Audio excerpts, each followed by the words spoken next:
Welcome to Ahead of the Game, a podcast brought to you by the Digital Marketing Institute. In this episode, we are once again going to gaze into the crystal ball of digital media, technology and marketing to see what's emerging that we as digital marketers need to be aware of. To help me on this journey are a whole host of previous guests and DMI experts in various fields, from careers and commerce to social media and SEO and much more. So first of all, I spoke to a very special guest, the CEO of the Digital Marketing Institute, Ken FitzPatrick.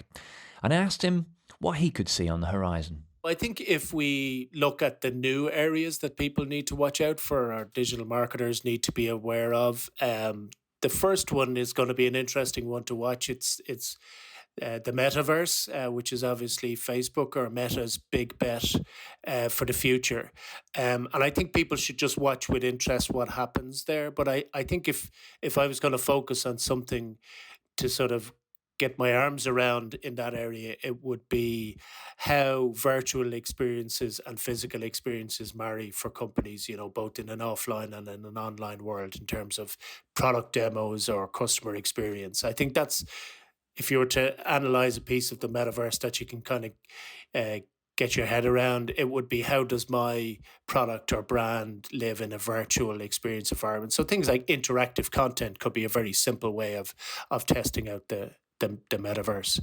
And the second area I think is AI. It's been around for a little while, and people are beginning to use it, but I think how it intersects with privacy is going to be really important and something for people to watch out for in 2022. And I think that's going to be an increasingly important topic, is how do you gather data while staying within the bounds of the requirements of privacy laws and the like. Not the most exciting, but I think that's going to be more and more important.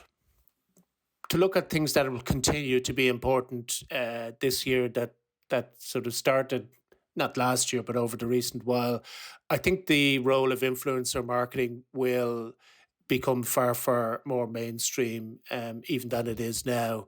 I think Forbes estimated that the influencer market is worth just under $14 billion now. So it's not going anywhere. And I think it's something that brands who haven't used it to date will look to use on an increasing basis.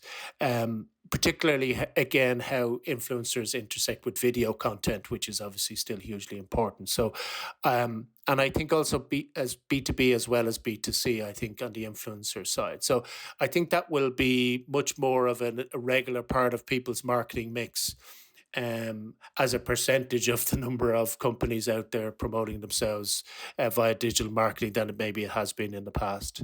And another thing that will continue, and this again is a little bit more boring, but the regular stuff is just as important as ever will. The content marketing, your SEO, paid media, mobile first marketing, none of that is going away. All of it is becoming increasingly important. So we're seeing things like virtual worlds and influencer marketing coming around again, and it's quite cyclical, isn't it? I mean, as technology and strategies mature and then they become more widely adopted and then they become better developed. And so when they come back, they're actually useful and then they become popular again. Something like QR codes will, as an example, have been around for years and years, and every year they were the greatest thing, 10, 15 years ago. They're going to change the world, and actually have come into their own in the last 18 months. Obviously, a lot of which has got to do with COVID and people using QR codes on an increasing basis. But that's something now that has got an application very much in the mainstream that people talked about a long, long time ago. I remember building a WAP mobile website many, many years ago, and it being the most difficult thing in the world to use. But of course, it was the precursor just to mobile websites and mobile marketing, which is now, again, just a fundamental part of everybody's marketing mix. So you're right, things take time. They don't always develop the way maybe they're predicted to develop at the beginning. But once customers like them and want to use them, then you've got to be right there alongside the customer and understanding how they want to use it, because otherwise you're going to get left behind. Last year, you and I talked about a trend around CX in the digital world, and customers, because of COVID, being much more comfortable in dealing with a company or with a brand in an online environment. And that's here to stay. That's not going anywhere. So how's that going to develop? Well, things like conversational marketing, um, things like omni-channel, nice bit of jargon, but promoting your product through all the digital channels as well as the offline channels is increasingly important, because customers expect, it's 2 a.m. in the morning. They expect a response to their query at 2 a.m. now. And they won't wait until, 3 days later to get a response in triplicate. So this sort of frictionless conversational CX is going to keep getting increasingly important. So that's a trend that kind of started some time back. Companies were forced to develop it faster because of the fact that a lot of physical outlets, for example, were closed for a long period. But now customers are comfortable there, and it's just going to keep developing. Okay, so in terms of innovation and emerging trends, how do we allocate resources to identifying and testing these? There's no immediate ROI, if any at all, but there does seem to be a first mover advantage to the brands who get to things early. So, how do you think we manage that? Yeah, it's a good question, Will, because you don't want to be wasting resources either on items that don't produce a great return. But doing a bit, as you say, how much the bit is probably the question everybody needs to work out themselves. But doing a bit is actually a good idea, because, as you say, one or two may transpire to be very important for your company. And in fact, don't necessarily have to be a trend that all companies adopt if it works for your particular company. So I do think it's a good idea to test things, as long as you're not diverting resources away from the fundamentals that are going to make the 95% of a difference. It's that extra 5 or 10% that you can test and you can play around with, and if it doesn't work, move on, and then maybe wait until the technology adjusts to suit your particular customers. But yeah, it's important to try things, but as long as it's not at the expense of the fundamentals that are actually making the biggest difference for you today in the business. And what should marketers be doing to adapt to these changes? I was looking at the top in demand marketing jobs, and they're all digital skills based. So let's not forget to upskill, and obviously DMI can play a role in that. But it whether it's DMI or not, the importance of upskilling is just here to stay, with the changes you and I have just talked about, and staying on top of not only new things, but actually ensuring that you're just up to speed on all aspects of digital marketing. It's only getting bigger, it's only getting more important as a discipline, and staying up to date is really, really important. So, thanks to Ken there. So, let's flesh out that overview of the landscape a bit further and hear from Brian Corish of Accenture Interactive, who I spoke to in the January 9th, 2022 episode about digital transformation. I mean, at a simple kind of operational thing, the what you're starting to see is customer journey orchestration. And customer journey analytics. So typically in industries, you had big players, whether it's in marketing automation or CRM or whatever, who kind of were really good at uh, functional things. So marketing automation, making that really good. And you've got big companies like Adobe that do that really well. And then you've got other companies that do billing and other companies, but there's new software that kind of sits on top of all of that and helps you use data to understand your customer journey. So you're able to see, yeah, I know you've designed this pretty customer journey on a whiteboard somewhere, but this is what your customers are actually doing. And it looks across systems, so you can sort of see, and it deploys relatively easy. So you can see, okay, well that's what our customers are actually doing, and then you can change it really quickly. You don't have to go off and spend the national debt of a small country re-engineering all their systems to change it. That'd be one. NFTs are really interesting. Initially, I kind of, oh God, not another one. Just explain what they are for our listeners. Non-fungible tokens. So it's essentially, forget the technology for a second, but it's, if you think about it as a way to prove that you own something, and then you think about how we interact with brands. Brands are irrational. brands give us irrational decisioning, right? So what NFTs do is sort of signaling. A lot of brands is around signaling. So why would you wear a Rolex watch? Well, you're kind of signaling I'm well off, or I'm whatever, I'm successful. So a lot of brands are around signaling. Where you see NFTs and media companies is where you're going to start to see huge transformation of companies. So if, for example, you saw this recently, I don't know if you, Quentin Tarantino has started to create NFTs of parts of Pulp Fiction.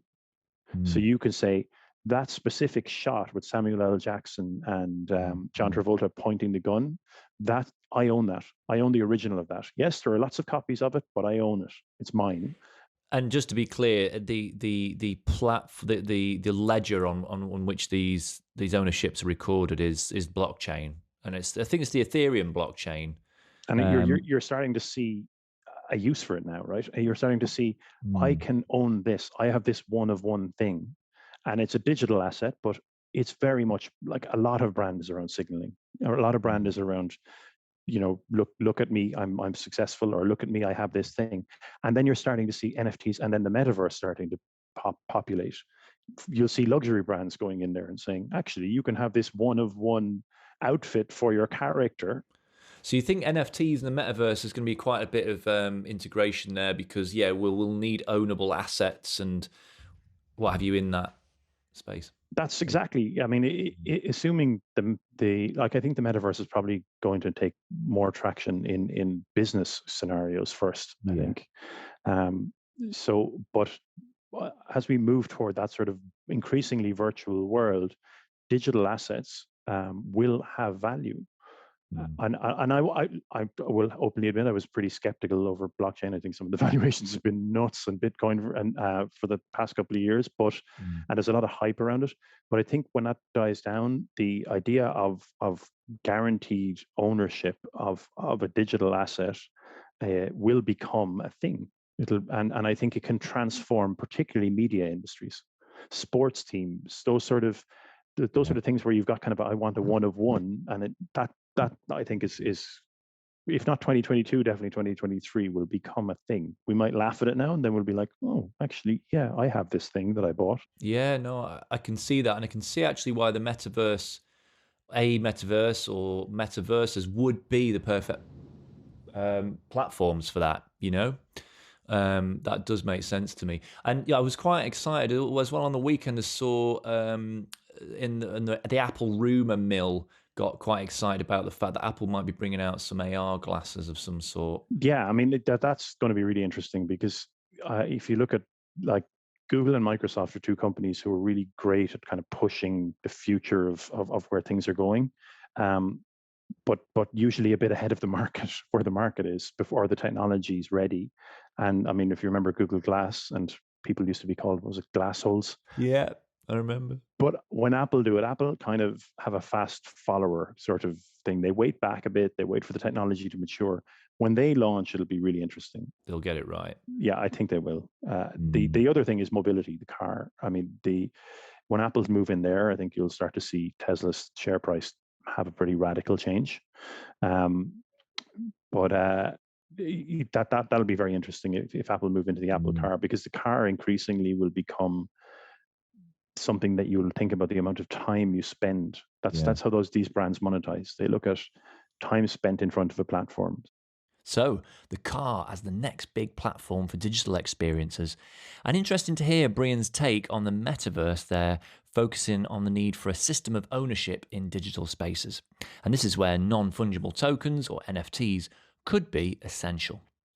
So let's get into the details. What's going on in the various specialisms in digital marketing? So first of all, let's hear from Alison Battisby. She's been on the podcast a few times, and she's a contributor to DMI's member content and courses. She runs social media consultancy Avocado Social. And so I asked her what's emerging in social media. So potentially not a new trend, but TikTok has been on the waiting line for a while now to become one of the biggest used apps in the world. The growth of TikTok over the last year has just been phenomenal, and they're definitely in the billions of users now. So they are competing up against the likes of LinkedIn, Instagram, Twitter, Pinterest.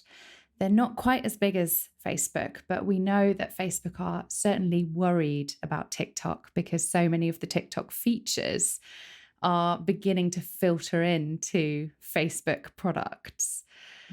I think definitely in 2022, more brands will be taking TikTok more seriously.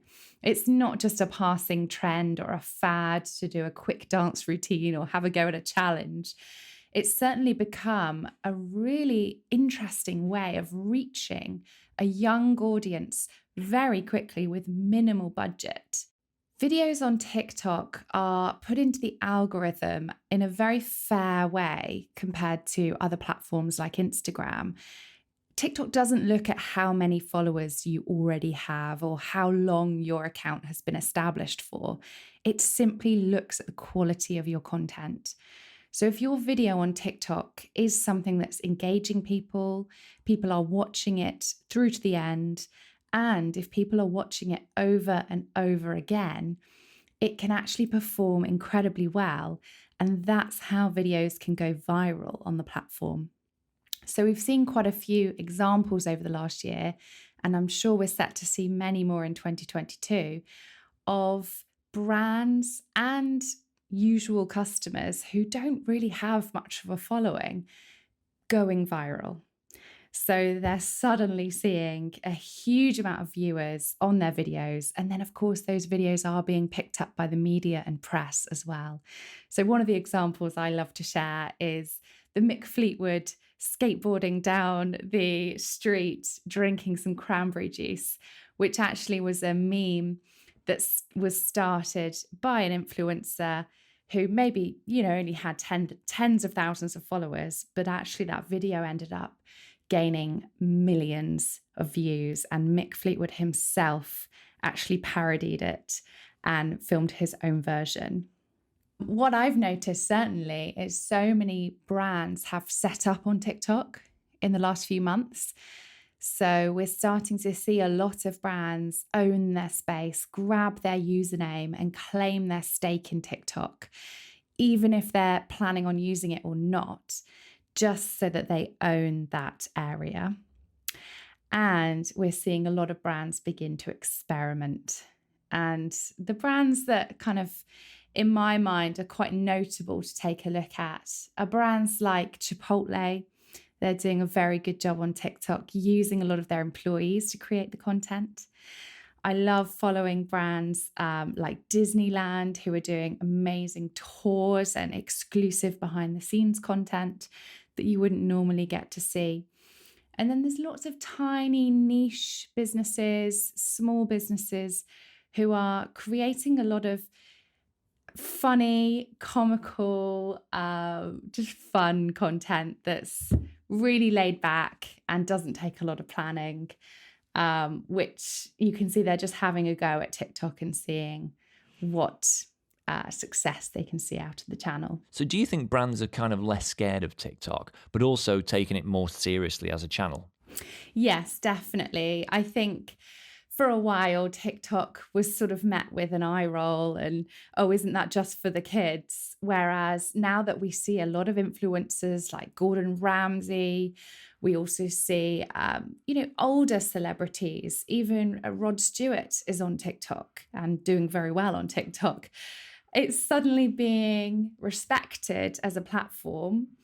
And I think people are beginning to see, actually, we can reach a lot more people on TikTok than we can do here, than maybe on Instagram or Facebook. So it actually is driving results for brands as well. Okay, that's great, Alison. Any other trends you're seeing on the up? Definitely. So one of the biggest trends that I've been very involved in is social shopping, particularly on the build up to Christmas this year. So many brands were looking at getting their shops online on Instagram to ensure that their customers could purchase products through the app and also navigate and discover products that businesses are selling through the app. The big trend that we'll see this year is actually being able to purchase without leaving apps. So at the moment, you have to click on a tag on Instagram for a product, and then that will send you through to a website. Whereas what we will begin to see in 2022 is the ability to save your payment information within TikTok or Instagram and simply make that payment without leaving the app. Incredibly powerful stuff. TikTok have just partnered with Shopify. Instagram are making huge developments with their shopping area within the app. So I think social shopping is just set to become absolutely huge this year. I know other platforms do allow it as well. So YouTube are looking at enhancing their shoppable tags within YouTube videos. And also you can do shopping on Pinterest as well. So it's definitely a trend that all of the social media platforms are looking to respond to. Right, so we can market through the funnel, driving awareness, engagement, and then the sale, all in social media. Absolutely. And it's the brands that are thinking smarter about how they're presenting their shop windows. So not just relying on one photo, for example, having 3, 4, 5 different images per product, adding keyword-rich descriptions within your Instagram shop. There's the ability to create collections now in Instagram shops. So actually spending time to put together gift suggestions or perhaps, summer or autumn collections so that it's far easier and a better experience for customers who are exploring your shop on Instagram. I think the other trend that, of course, everybody does seem to be talking about, and this again is quite Instagram specific, but it is the enhancement of video content on the platform. So back in the summer of 21, Instagram's CEO made the announcement that they were actually going to kind of change their strategy slightly to lean in to more video-based content. And with that, we've seen developments in the app, including Reels. We've seen the integration of IGTV and feed into just one product called Instagram Video, which now sits in a separate tab on your profile. We're seeing experiments of making stories longer. We're seeing experiments with more effects being released in Reels. We're seeing more video advertising formats being available to purchase within Facebook Ads Manager. So as a whole, Instagram have noticed that their audience are responding extremely well to video content. They no longer want to be known as a photo sharing app. They want to be seen as a big entertainment app. And with that comes the new video formats that they're experimenting with. So if you are really thinking about your Instagram strategy for 2022, I think it has to be leading with video content and really starting to think about how you can integrate more video, more reels, more stories, more GIFs into your Instagram feed. But from marketers I talk to, I think many of them are still intimidated just by the prospect of creating video. It seems very hard or very expensive. Yeah, and actually what I've definitely noticed is it's far easier to create video now. So platforms like Canva, for example, for graphic design even allow you to create video content really easily. You can animate some of your existing graphics with just slight movement and GIFs completely for free as well. It's not a difficult thing for any non-designer to do. And then I think with that comes the increase in lo-fi video. So what we are seeing is a lot of people are getting involved in video, which is great, but they're not necessarily worried about the production values of a video. TikTok, I think, has led the way in how you can create a poorly lit, the sound not so great video, but it can still go viral. It can still perform well. And I think, during the pandemic, we saw a lot of at-home video content being made by big brands. And that has made us, I think much more open to the fact that we can consume video content without it being the best quality possible. There is a huge digital skills gap in that every brand out there is really looking to enhance their capability in digital marketing, but a lot of people are struggling to find the talent.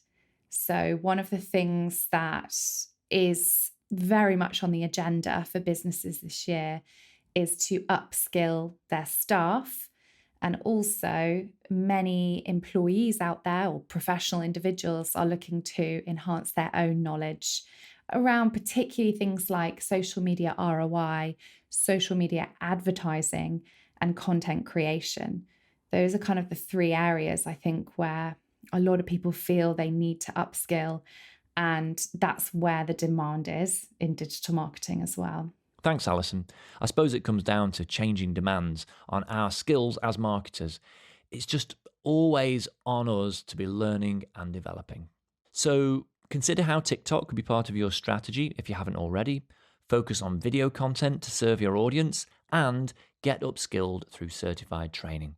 And I think now would be a good time to mention that you can join the Digital Marketing Institute for free at digitalmarketinginstitute.com, because now is always a good time to start expanding your skill set. Whether you take a course there or not, you'll have access to loads of case studies, templates, guides, resources. It's all waiting for you there. Anyway, talking of the DMI, my next expert in the trends hot seat is Mischa Mcinerney. Mischa is the CMO, the Chief Marketing Officer of the DMI, and I asked her what trends were on the horizon from her perspective. First trend we're seeing is really, it's on the back of COVID, I would think. I think COVID's maybe accelerated this, but it's that me versus we dynamic. So what I mean by that is on the me side, you've got this kind of, people have a greater sense of agency. People are rising up and kind of revolting. And what I mean by that is like in the workspace, you can see a greater sense of agency with people not wanting to return back to work on their terms.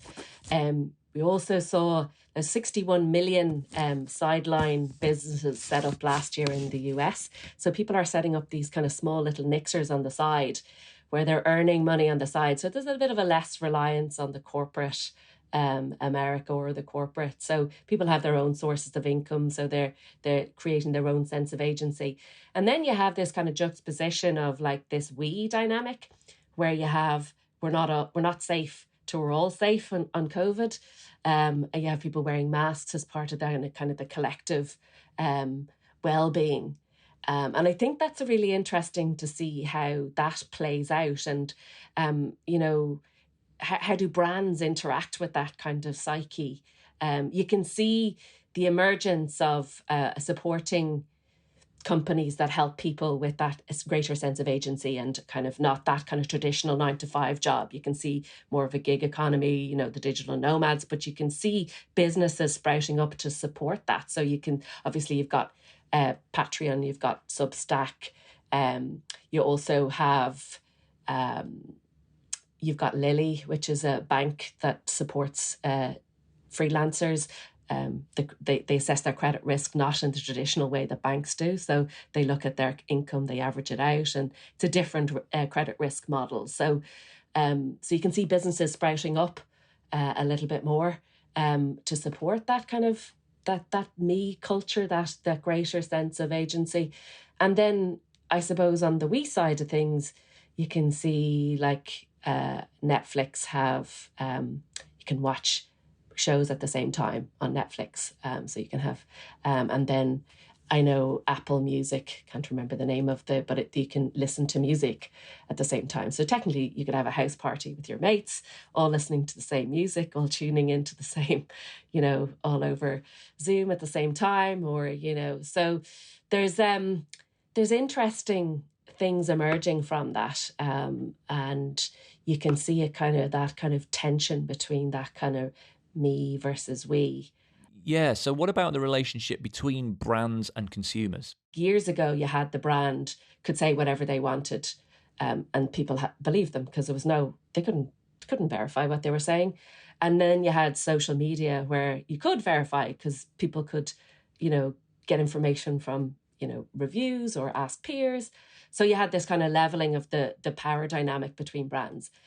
But now you've got, or not leveling, I suppose the power went back to the consumer, but now you have consumers very much in control, and they're choosing to interact with brands on their terms. And you can see that the power dynamic shift. And I suppose, what does that mean? I think instead of brands going for the right message to the right audience at the right time to connect with them, it's probably going to be something like the right answer to the right question at the right time. Because they're going to interact with you on their terms. They'll ask you the question for the information that they want. You don't push information at them. They'll consume the information as they need it. And I think there's a little bit of a shift at the moment. You can see that 17% of Google searches are now questions. It was 8% in 2018, so it's quite a jump. So that conversational marketing where they're asking questions and you're helping them through a process and you're helping them understand things, and you're giving the control back to the customer and you're helping them rather than talking at them or talking to them or pushing stuff at them. I think that power dynamic of that greater sense of agency will start to play through. Okay. And what else are you seeing out there? I think there's some interesting things happening in the environment space. So I think companies have done a lot of greenwashing, and I think they're being held accountable a little bit more. And I think a few years ago, if you said to me what was going to be the biggest shift in environmental impact, I would have said government legislation. But I think differently now, and I think it's probably going to be more consumer-led. And I think it probably has to be consumer-led. But I think there's been a number of kind of periphery factors that have maybe driven that. So during COVID, there was a study by the University of Vermont, and 67% of people said that they felt more connected to nature during COVID because life became more simple. People were out and about, outdoors, getting fresh air, creating headspace for themselves. So I think there's kind of like more of an affinity with nature now. And then you had, on the other side of things, then you had a bit more of the supply chain was cut off, semiconductor supply chain, that people couldn't get workers. COVID restrictions meant that the production lines in Asia were cut short. So, and then you had the Suez Canal. So people were forced to maybe not buy things that they would normally buy or buy less of them, but they were forced to do it, and they're not the worse off because of it. And or even when they couldn't necessarily go to the shops during COVID, they weren't the worst off for it. And I think people have maybe that hyper consumerism, that landfill fashion, all of that kind of stuff. I think that's slowing down now, and I think the environmental momentum will start to gather from consumers, but in a real way. And you can see some brands responding in an authentic way. And there are audit companies now that will audit you and give you a certificate to make sure you're not greenwashing. And I think that's good because there's been a lot of that over the years. But say like brands like H&M for some of their and other stories, they've got a clothing line called And Other Stories. You can rent those, the clothes there now. They've set up they've teamed up with rentals. And then there's other companies like ThreadUp that help you. You can go through your whole wardrobe and see what's the carbon footprint of the clothing that you buy and things like that. So it gives the power back into the consumer to understand their impact on the environment. So I think that's really an interesting space. We've been hearing lots about the Metaverse. What's your take on that? Like, if you think about it in its very, very purest way, right? It's being part of a digital community or a digital universe. Now, if you think about it, right, if you look at your phone, how long do you spend on your phone a day? That is a different. That is not reality. That is something that is happening, in a different universe. How long do we spend on Zoom calls? That's a kind of a virtual space. So that is, in its purest sense, the early derivative of the metaverse. And I think COVID has accelerated our acceptance to be communicate virtually. So I think that is kind of accelerating the pace at which we go towards the metaverse. But I think in the future, I think it will be a place where you can go and experience a different life, or be an extension of yourself and explore a new universe online, make friends online, and everything will be. And I don't think it's going to be, kind of a fantasy world. I think it'll be a real world, or very close to a real world. But you go into it and you can dip in and out of it as you want. That's the kind of trajectory of it. And you can see with, say, the likes of Microsoft buying Fortnite, and you can see all the big players trying to let their claim on the metaverse. And then you have other players, Web 3.0, where they want to democratize. They want everyone to be able to own the metaverse. So there's a bit of a power play there in the background. I think I was thinking about the metaverse, and my daughter, Roblox usage went up by 42% last year. My daughter plays it, right? And she asked me for money to buy clothes. And I was like, right. And she'd asked me for money to build buildings and shops and stuff like that. So that, but she'd asked me to buy clothes. And I said, my clothes are really ugly, Mum. I was like, okay. I said, well, do you care what you look like? And she said, yeah, Mum, I want to look nice, And I was like, wow. I said, like, she really sees this character as an extension of herself, walking around, going into the shops and interacting with people, swapping stuff with people. And I think that was really interesting, that it's almost an extension of herself. And like brands like Nike have set up Nike Town in Roblox, and they have terms patented, and things patented for the universe. So they're for the metaverse. So they're really setting themselves up. So I think that's a really interesting space. I think there's a lot of hype around it, and definitely driven by Mark Zuckerberg's changing the name of Facebook to Meta. But I think there is a bit of interesting things going on, like Stella Artois, obviously with horse racing cancelled, physical horse racing cancelled, and they were big sponsors of horse racing.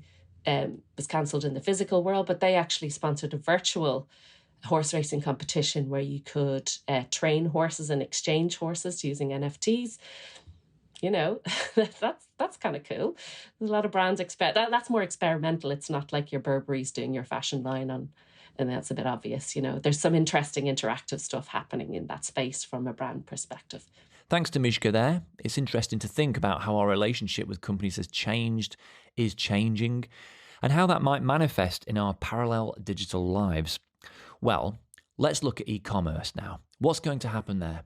A regular DMI contributor, Cathal Melinnn, shared his thoughts with me, starting with general commerce trends, and then we got to talking about Google Ads changes, Google Analytics 4, and the effects of cookie deprecation on customer data. It's really about planning. It's about that return to a sense of normality we had. Previous in the COVID years, we were pretty assured what was going to happen each quarter, each month, each day, all that stuff. 2020 certainly was a total kind of anomaly. We never knew what was coming down the line. It was up, down, lockdown, this, that, and the rest. 2021, we saw a kind of return to a sense of, without being cliched, a new normality. And while I don't think 2022 will be like 2019 or previous pre-COVID years, it'll be a blend between 2021, 2019, because, there's the new COVID trends that we're seeing. The big one I saw actually in 2021 was the gap between May and July. Nothing in retail happened between May and July because typically people went away on holidays May, June, July. That's where all their expenses were going. And that didn't typically transfer across into retail. So retail sales did drop in May, June, July of 2021. And I'd expect something similar in 2022 as well, because people are anxious about travel and stuff. So we're going to see a repeat trend in that. But all the other predictable stuff is going to be there. So what brands are looking to do is hook onto predictable events in the year of unpredictability. So that's what I'm kind of seeing. So it's just, we know these things are going to happen.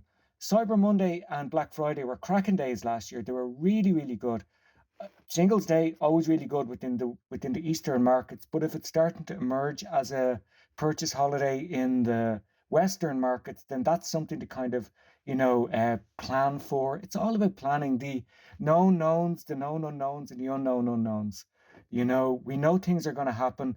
Let's not be as chaotic as many of the kind of campaign activities might have been in 2020. We've some sense of security from 2021. Plus, we've done this rodeo before. We know what it's going to be like. So let's plan for it. That's what I'm kind of seeing. So that'll be kind of my main kind of macro trend. And then there's a couple of things we know are also going to happen in terms of digital marketing specifically.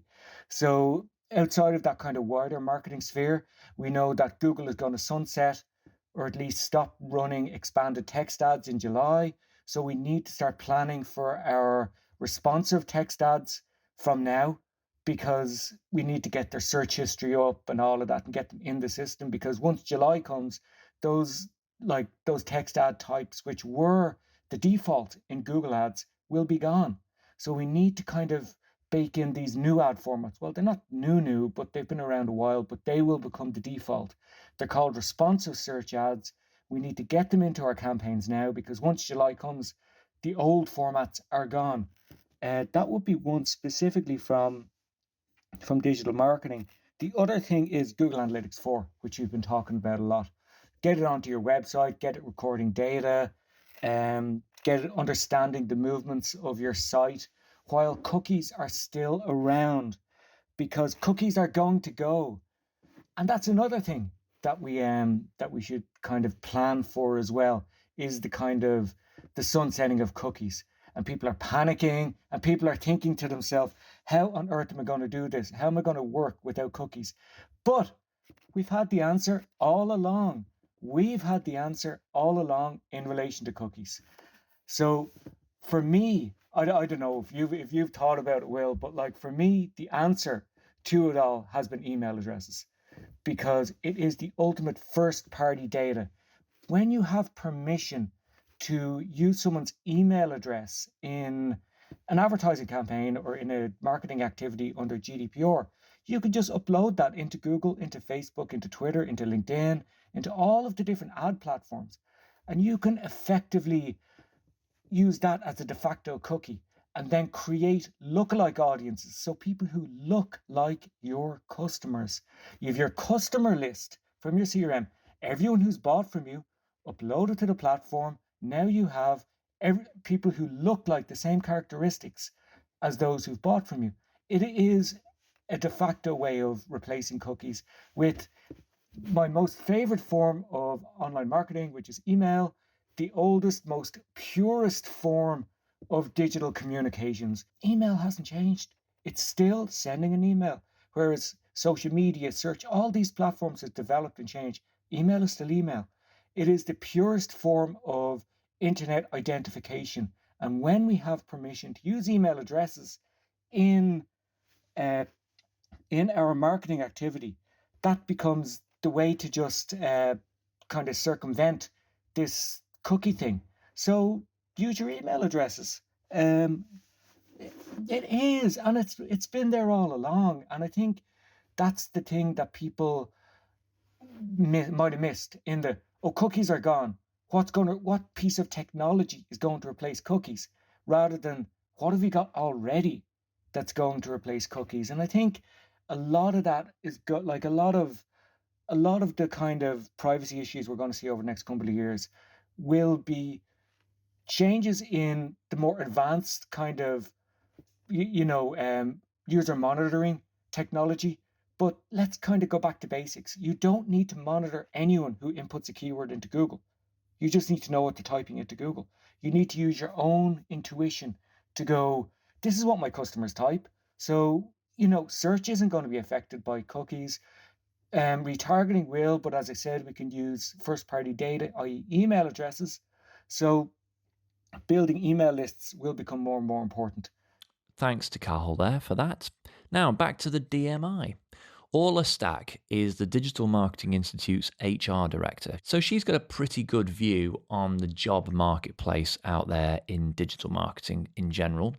So I asked her what changes she has seen and is seeing on the horizon. If we don't move fast and if we're not meeting with candidates tomorrow, we're going to lose them to other employers because they're moving as quick as well. So there's two parts. There's for an employer, it's going to be a huge challenge.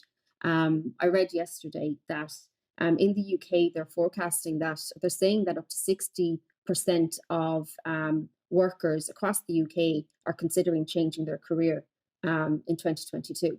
And for employers, then even looking at ourselves, it's retaining people. So we've got a fantastic team in DMI, and it's all around wanting to retain that talent. So what are we going to be doing? And the candidates on the flip side, then when they're looking at roles and they're looking at opportunities, we're hiring actually we're adding 8 new roles to the team this year. And what are they looking for is outside of, the salary piece and the benefits, but flexibility, which is something that has come out of the last 2 years, and with the career opportunities as well. And what are employers doing to help, whoever comes into the business or whoever currently is in the business, how can we help them grow? So it's going to be a very challenging year, but I think for candidates, for anybody that's looking for a change, it's, they've got such a choice. I think that's there. And for us as employers, then it's the competition. And it's always been a challenge for us. We've been, we're competing against large organizations in Dublin and across the country as well now that, remote working is here. And it's going to be a challenge. But I think, if employers are willing to look at that flexibility piece and take a serious look at, how they can develop people, I think, they'll be able to compete. But 2022 is going to be interesting, definitely. So it's a candidate's market, but getting the most desirable jobs will surely always be competitive. So what should people be doing to give themselves the best chance of landing the job that they really want? I think they have to look at it's down to like what are candidates looking for. So they actually need to take the time to sit back and think about, where they see their career going. And they need to look at where the opportunities are in the market. So as I said, the likes of the digital space is huge, and that's going to keep on growing. And they need to look at where their current skill set lies. Are they looking for a change? And if they are looking for a change, then how can they get themselves upskilled and come to the likes of ourselves and look at the programs that we're offering and saying, right, if I'm going to invest in my time, invest in my, I suppose, development, and there are going to be so many opportunities that are there. And from an employer perspective, obviously it sounds competitive. So how do you attract candidates when they've seen what it's like to work at companies like Google? And it's the one thing I've read quite a bit around this is this the employer value proposition. So, what is our EVP? And you are going to be challenged with the likes of unlimited leave and, all of these additional perks that are there, but they're not the main drivers at the minute. They might have been a priority 2 years ago, pre-pandemic, but now having that flexibility, and candidates are sitting back and they're thinking now, employees everywhere, they're looking for, okay, how can I grow and develop in this role?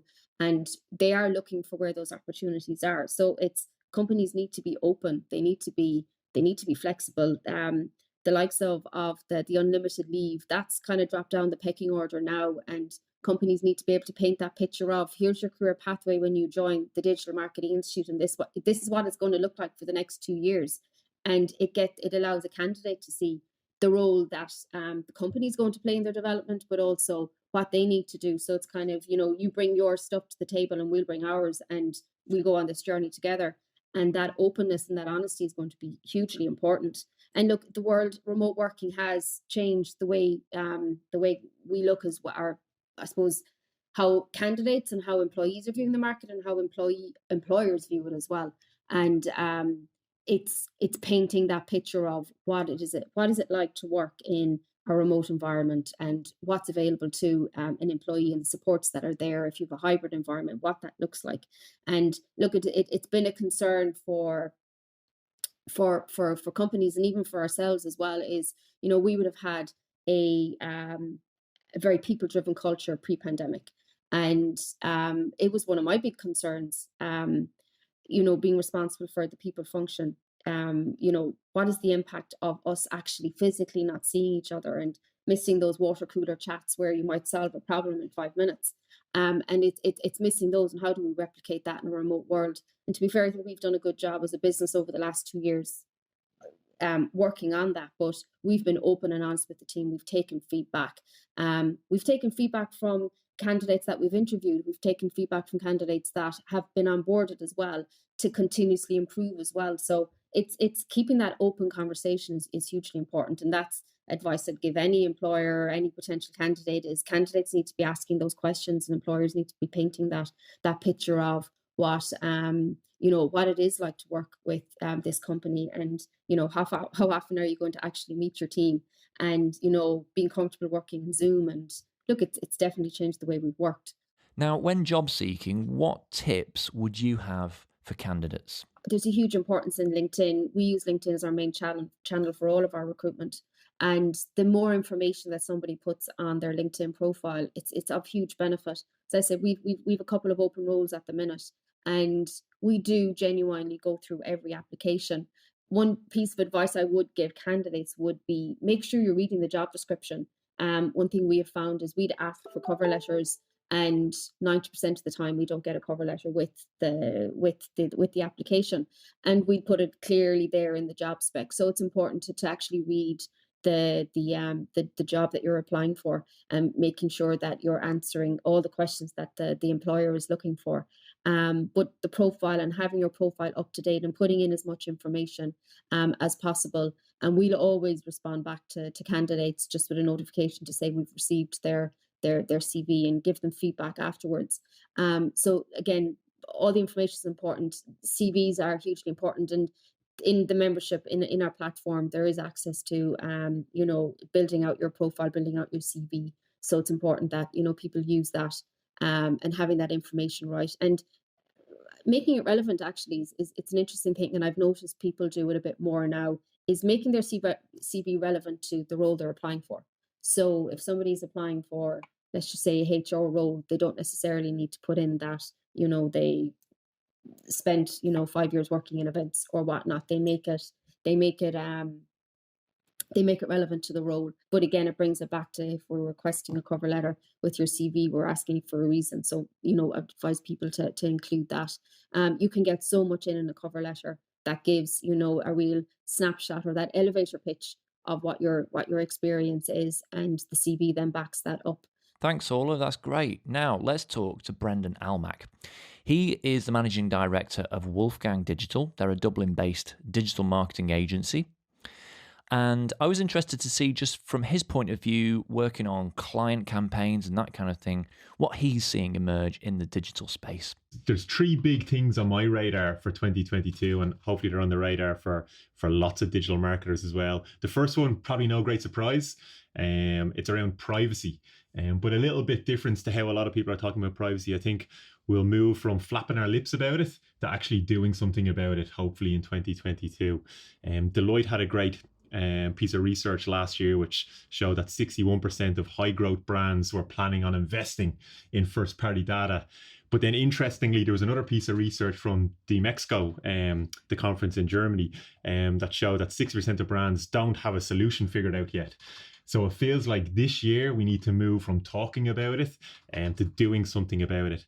And if that's the case, if people actually do that, I think what we'll see is increased investment in things like email marketing and CRM solutions. So that'd be the number one thing that I'd see happening. The second thing that I forecast happening and hope does happen is that the gap between marketing and finance gets even smaller. And what I mean by that is that the marketing team get a lot better at having conversations with the CFO or the finance director. The reason that's important is there's 2 reasons. Firstly, CPCs are going up. in search and social. In social last year, they're up about 100%. In search, they're up about 50%. So that means it's getting more expensive. And if that's the case, you need to be crystal clear on the value that it's adding. And the best way to do that is to align really closely with the finance team to understand how your marketing activities are driving top line and bottom line growth. So really understanding that profitability metric. The second, competitiveness. It's gotten more competitive. That's the case in Google. With Facebook, it's competitiveness, and it's also, I'd imagine that the iOS update has impacted audience sizes there as well. The other reason that it's going to be important to get closer to your finance team is around reporting. So as I mentioned there, because of iOS updates or because of cookie banners, transparency and reporting is getting a little bit more difficult. So really understanding the actual revenue or actual sales or lifetime value added by our marketing activities is going to be crucial. So lastly, trend number 3, I think in 2022, YouTube is going to explode in terms of investment from advertising. I still feel like it's a sleeping giant, but I think that the move away from linear TV, fragmentation with subscriptions, streaming services means that more advertising spend is going to move to YouTube. We haven't seen Alphabet's Q4 results, but I reckon that YouTube is going to be up about 60% year on year, which is massive, but it's still only about 20% of linear TV advertising spend. So the scope for growth or the headroom for growth is absolutely huge. It's still super cheap, really cheap CPVs. And the big brands either aren't there or they're not doing it really well, which means that everyone else can eke out a competitive advantage by having a really smart YouTube advertising strategy. So I'd see investments start to flow towards YouTube in 2022. And is that slowness to advertise on YouTube because of the perceived difficulty of producing video assets? I think that's probably part of it. I'm potentially for SMEs that don't have a large creative budget, that might be a barrier. But YouTube have actually invested quite heavily in automating some of that. There's lots of tools that Google now provide you with that allow you to really quickly build video assets that can be used as in-stream ads. I think previously there was a theory that you almost had to have something that was almost TV ready before you could use it on YouTube. That's just not the case. So it opens it up to a much larger cohort of advertisers. And I'd see people starting to recognize it for that, and also for the fact that YouTube has now moved down the funnel. Like it used to be about branding or brand awareness, but again Google have invested really heavily in being able to help people use it to drive action. So there's now YouTube for action, and a lot of retailers have had enormous success over the last few months using YouTube to drive sales, which is a really interesting development. And we're going to see more of the Google Ads process automated this year, right? Yeah, so that's definitely going to impact the paid search element. That won't have as much of an impact on YouTube. But again, that's just another signal from Google that they now feel like their machine is smarter than every advertiser out there. So for me, it's just another signal that the way the industry is moving is more towards automation. So like your job as a digital marketer isn't spending time working out which copy is going to work best. Your job is to give the machine a few options and let the machine do the hard work and tell us which copy is going to work best based on all the signals that they can now use. And so what do we do now with less time spent creating ads? Put our feet up, sit out in the sun, work on the tan. No, it's a great question, and like the get out of jail answer is strategy, right? And then you're like, well, okay, well, what does that actually mean? For me, what it means, like in reality, as a digital marketer, is your job is to be crystal clear on the KPI and flex that KPI according to business needs. And what I mean by that is there could be times when your brand or your client is looking to drive top line growth, or they might be focusing on margin and profitability. Maybe they're looking at customer retention, or they need a new customer acquisition. So aligning the strategy to the business need is going to be absolutely crucial. And then feeding the machine, right? So if you think about it, you and I are both running paid search campaigns. We're both using Google's tech. What's the advantage that we have? Well, one of the advantages that I can eke out over you is by giving the machine better information. So if I can tell them a little bit more about the value of the conversion, if I can upload some of my CRM details, then they have a better context around the customers I'm trying to target. So a general trend towards accountability, perhaps, and a coming of age for YouTube ads as advertisers realise their true value. Thanks to Brendan there. Well, it's time to talk to our final guest, Kate Toon. Kate joined us for the October 1st, 2021 episode of Ahead of the Game, where we talked about copywriting and SEO. I caught up with Kate to see what she's keeping a keen eye on right now. Well, for me, because I'm primarily concerned with copywriting and SEO, those are my two big things. So that's the area that I kind of look to for what's changing. And as always, the more things change, the more they stay the same. But there are two, kind of one big thing that's coming up with Google, and that's really all around natural language processing.